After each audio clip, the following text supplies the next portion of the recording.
Welcome back to our chilling series exploring the haunted corners of America's storied landscapes, where the past refuses to fade quietly into the night. In this fifth episode of Most Haunted Lighthouses on the East Coast, we set sail into the shadowy waters of maritime history, where lighthouses stand as sentinels of both light and darkness. These towering beacons, perched on rugged cliffs and remote islands, have guided sailors safely to shore for centuries. But they also harbor secrets that defy explanation. Beneath their weathered exteriors lie tales of tragedy, madness, and spectral encounters that continue to send shivers down the spines of even the bravest souls. From the fog-shrouded shores of Maine to the storm-lashed coasts of Florida, the East Coast is dotted with lighthouses steeped in lore and fear. Each one tells a story etched in salt and sorrow, whispering through creaking beams and flickering lanterns. Whether it's the phantom cries of shipwrecked victims, the restless spirits of former keepers, or eerie apparitions that appear in the dead of night, these lighthouses serve as portals to another realm, a place where time stands still and the boundary between life and death blurs. In this episode, we'll journey to some of the most infamous haunted lighthouses along the eastern seaboard. Places where the sea's fury and human frailty collide in haunting harmony. We'll peer into the shadowy depths of isolated towers, explore the lives of those who brave their solitude, and tread cautiously through the legends that refuse to die. Along the way, we'll hear first-hand accounts from witnesses brave enough to confront the unknown, examine chilling evidence captured by paranormal investigators, and unravel the tragic histories that give rise to these hauntings. So dim the lights, keep your ears sharp, and prepare yourself for a descent into the macabre. As we step into the haunted heart of the East Coast lighthouses, remember, sometimes, the most terrifying truths lie just beyond the veil, and once you cross it, there's no turning back. The Portland Head Light, a beacon of tragedy perched majestically atop the rocky cliffs of Cape Elizabeth, Maine, the Portland Head Light stands as one of the oldest and most iconic lighthouses on the East Coast.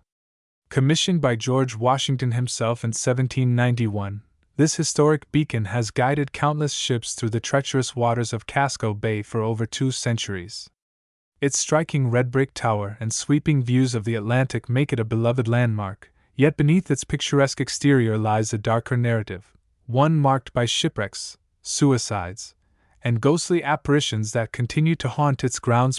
One of the most enduring legends tied to the Portland Head Light revolves around the tragic fate of a young woman named Alice, whose story is said to unfold during the late 19th century.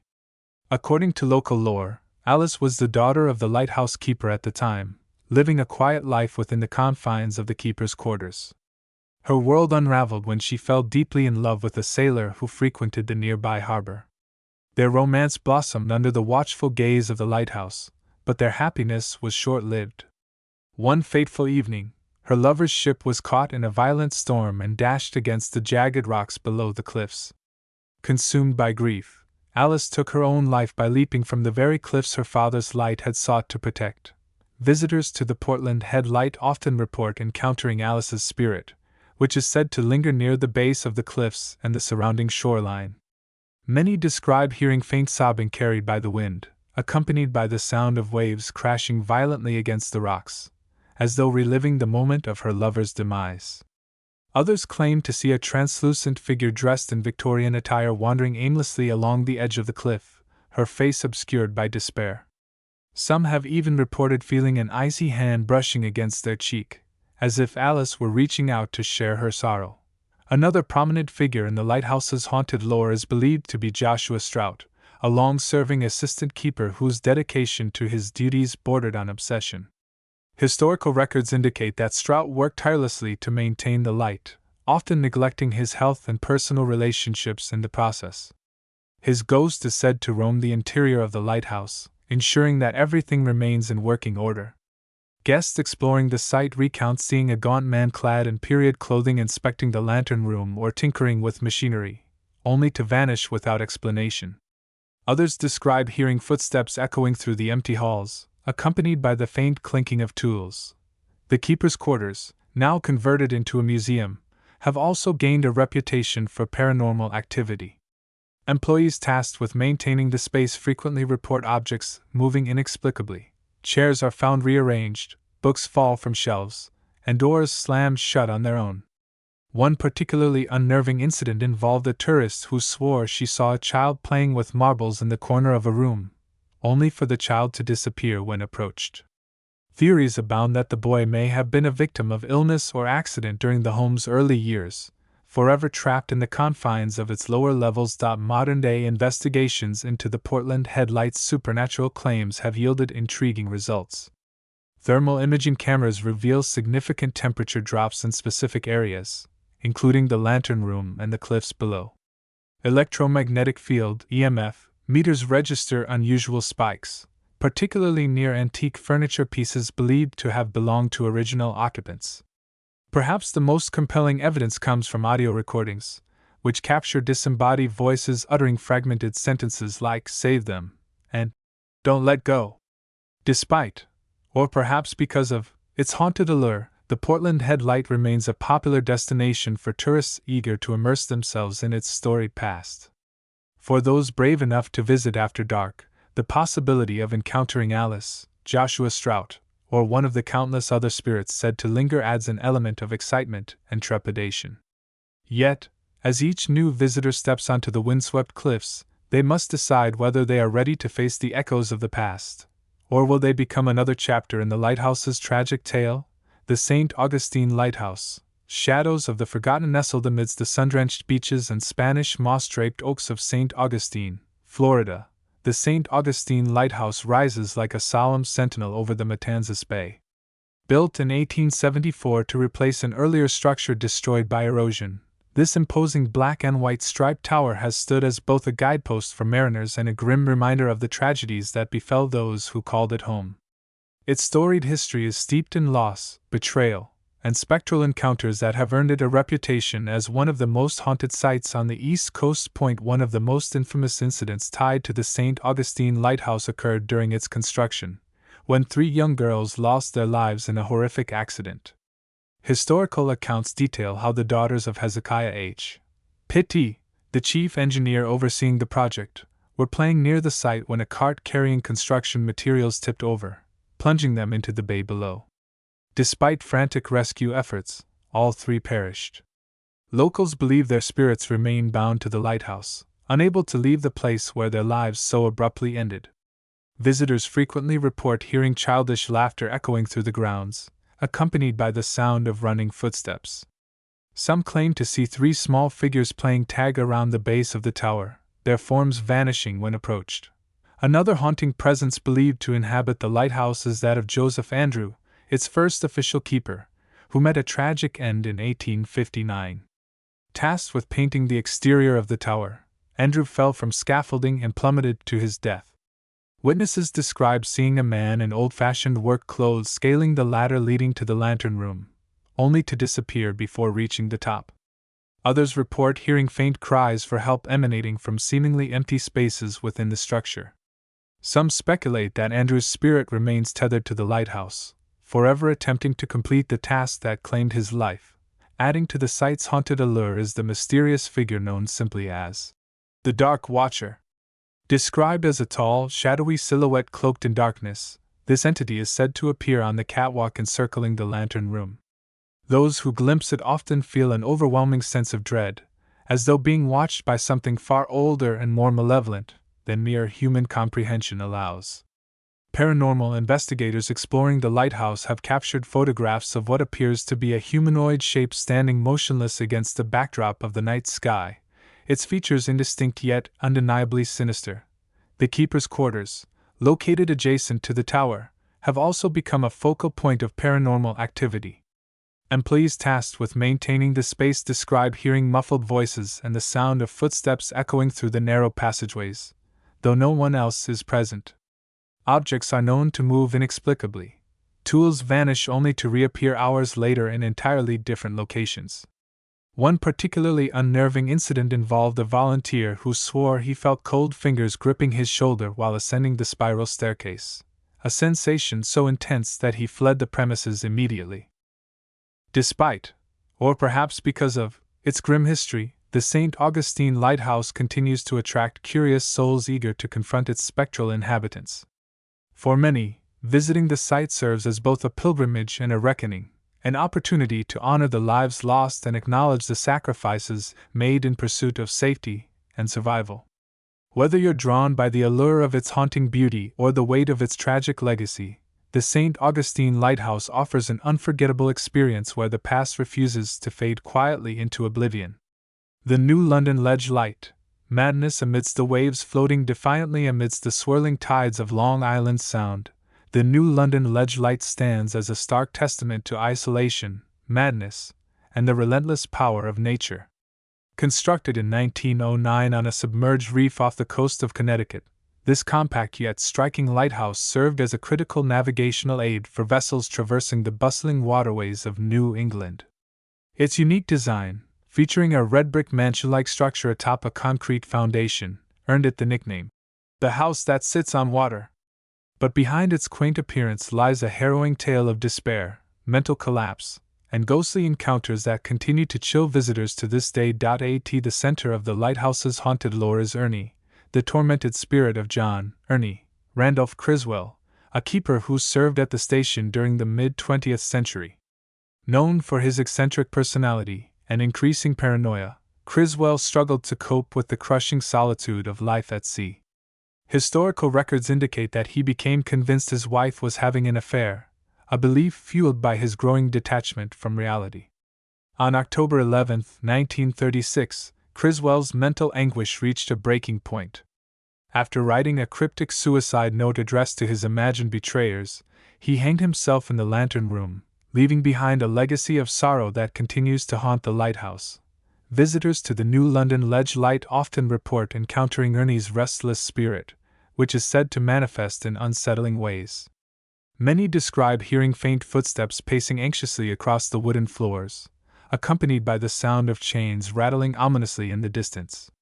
Others claim to see a gaunt figure dressed in period clothing staring mournfully out of windows, his face frozen in eternal anguish. Some have even reported feeling an oppressive weight pressing down on them, as though Ernie's despair permeates every corner of the structure. Adding to the lighthouse's haunted aura are the countless tales of poltergeist activity witnessed by subsequent keepers and maintenance workers. Objects are known to move inexplicably. Tools vanish only to reappear hours later in entirely different locations.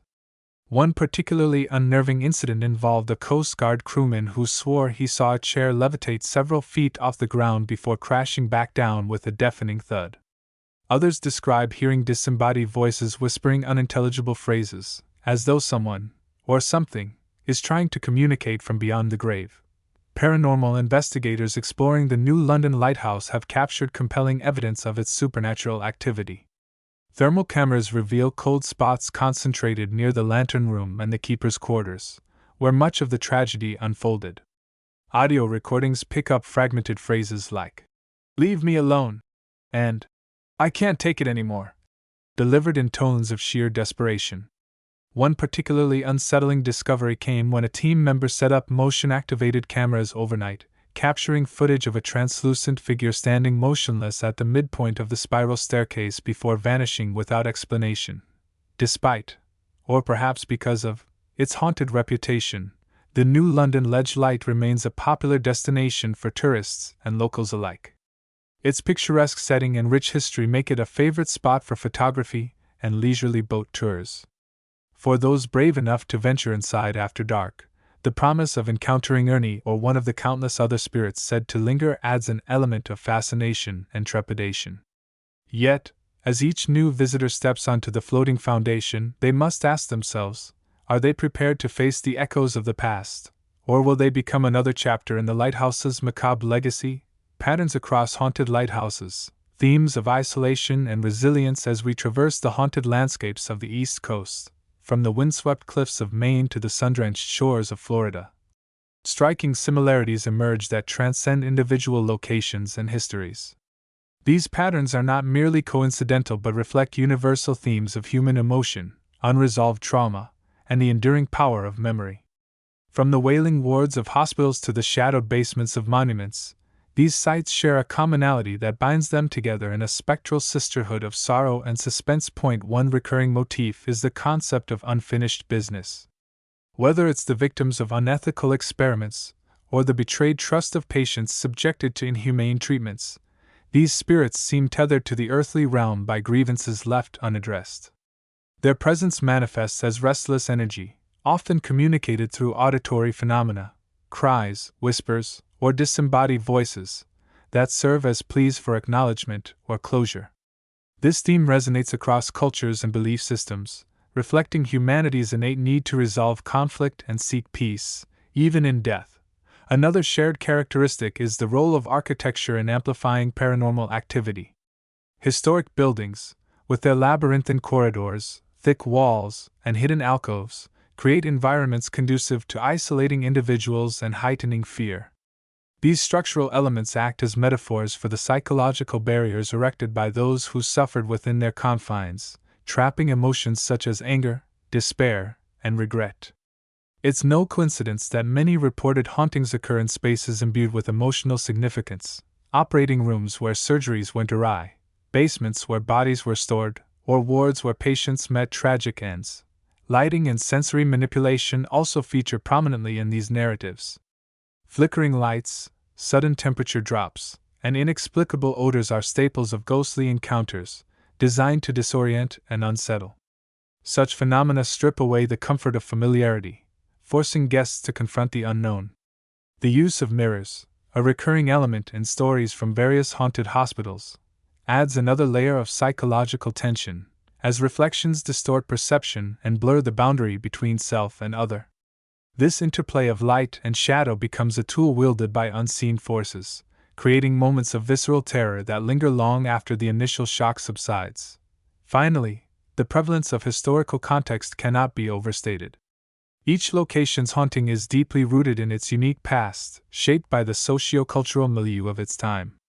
The brutal medical practices embedded in the DNA of older establishments contrast sharply with the glamorous yet tragic lives immortalized in urban legends. Yet both narratives tap into broader archetypes of ambition, betrayal, and mortality, ensuring their resonance with audiences regardless of personal experience. By drawing on these universal motifs, these haunted places transform from mere buildings into living repositories of collective memory, inviting us to peer into the abyss of our shared humanity. Thus, while each establishment boasts its own distinct flavor of fright, the underlying threads connecting them reveal a tapestry rich with meaning. These patterns remind us that the supernatural is not so much about the entities themselves but the stories they tell, the echoes of lives interrupted, passions extinguished, and truths obscured. As we continue to explore these haunted locales, we find ourselves grappling not only with the specters of the past but with the timeless questions they raise about life, death, and everything in between. What is it about haunted places that grips our imaginations so profoundly? Beyond the creaking floorboards and flickering lights lies a deeper allure, one rooted in the psychology of fear and the human fascination with the unknown.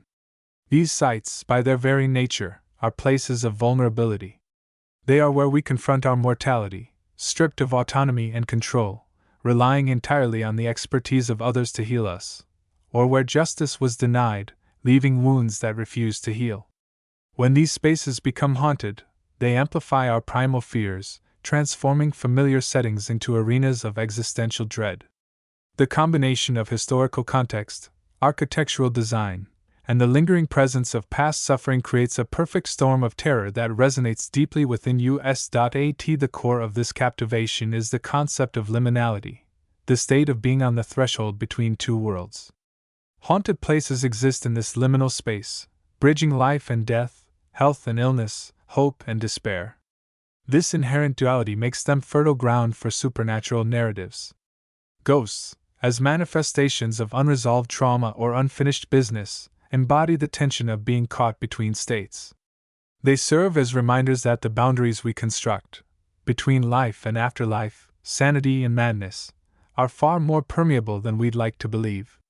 For many, visiting a haunted site feels like stepping into a twilight zone where the rules of reality no longer apply, igniting both curiosity and unease. Architecturally, haunted places contribute to this atmosphere of dread through their design. Long, sterile hallways lined with identical doors create a sense of disorientation, while poor lighting and echoing acoustics heighten sensory awareness. These features mimic the psychological effects of anxiety and claustrophobia, making even mundane sounds, A distant cough, the hum of fluorescent lights, feel ominous. The labyrinthine layouts of older structures, with their hidden wings and underground tunnels, evoke feelings of entrapment and uncertainty. Every corner becomes a potential threat, every shadow a possible harbinger of danger. This environmental manipulation taps into our instinctual fight-or-flight response, keeping us perpetually on edge. Cultural influences also play a significant role in shaping our fascination with haunted places. Media representations, from films like The Shining to television series such as American Horror Story, have cemented the trope of the haunted asylum, courthouse, or battlefield as a locus of horror. These portrayals often blend historical truths with fictional embellishments, creating a mythology that blurs fact and fiction. Audiences are drawn to these stories because they reflect societal anxieties about institutional power, systemic injustice, and the fragility of the human mind.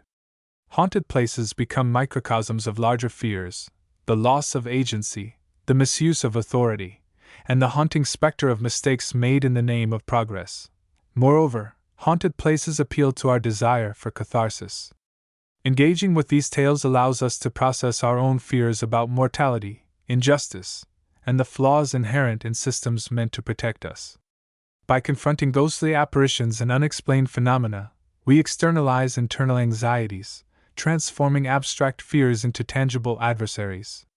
This vicarious experience provides a safe outlet for exploring the darker aspects of human existence, offering both thrill and relief. It's no wonder that ghost tours and paranormal investigations of haunted places attract participants eager to test their courage against the unknown. Ultimately, the enduring allure of haunted places lies in their ability to mirror our deepest fears while challenging our understanding of reality. They remind us that the past is never truly buried, that pain and injustice leave indelible marks on both people and places. As we walk their haunted halls, we are forced to confront not only the spirits said to inhabit them but also the ghosts within ourselves, the regrets, doubts, and unanswered questions that linger long after the wounds have healed. In doing so, we find a strange comfort in knowing that we are not alone in our fears, that others have walked these same paths and emerged, shaken but alive, to tell their stories. As we bring this chilling journey through the East Coast's most haunted lighthouses to a close, one thing becomes abundantly clear: the spirits of the past refuse to be silenced. Each creaking floorboard, each whispered name, and each fleeting shadow serves as a testament to lives lived, lost, and lingering in the spaces we dare to call haunted. These stories are more than mere campfire tales. They are fragments of history, stitched together by human emotion, tragedy, and the relentless passage of time. They remind us that the line between the living and the dead is far thinner than we might believe, and that sometimes the most terrifying truths lie just beyond the veil. But why stop here? If these accounts have stirred something within you, a spark of curiosity, a shiver of excitement, I urge you to take the next step. Visit one of the East Coast haunted lighthouses yourself. Walk the same halls where spirits are said to roam, stand in the rooms where history's echoes reverberate, and let the unknown brush against your senses. Whether you're a skeptic seeking proof or a believer eager to commune with the other side, these forsaken institutions offer an unparalleled opportunity to confront the mysteries that lie just beyond comprehension. There's nothing quite like experiencing the weight of decades-old despair firsthand, feeling the chill of a presence that defies explanation, or hearing the faint strains of voices from another time. And when you return, share your story. Did you feel the icy touch of a ghostly hand? Hear the faint tap of footsteps in an empty corridor? Or perhaps nothing happened at all, but isn't that silence just as intriguing? Your experiences add to the rich tapestry of lore surrounding these haunted places, ensuring their legacies endure for generations to come. Share your findings with fellow enthusiasts, document your journey, and keep the conversation alive. After all, every whisper contributes to the symphony of the supernatural. Until then, keep your lanterns lit and your courage steady. The spirits are waiting.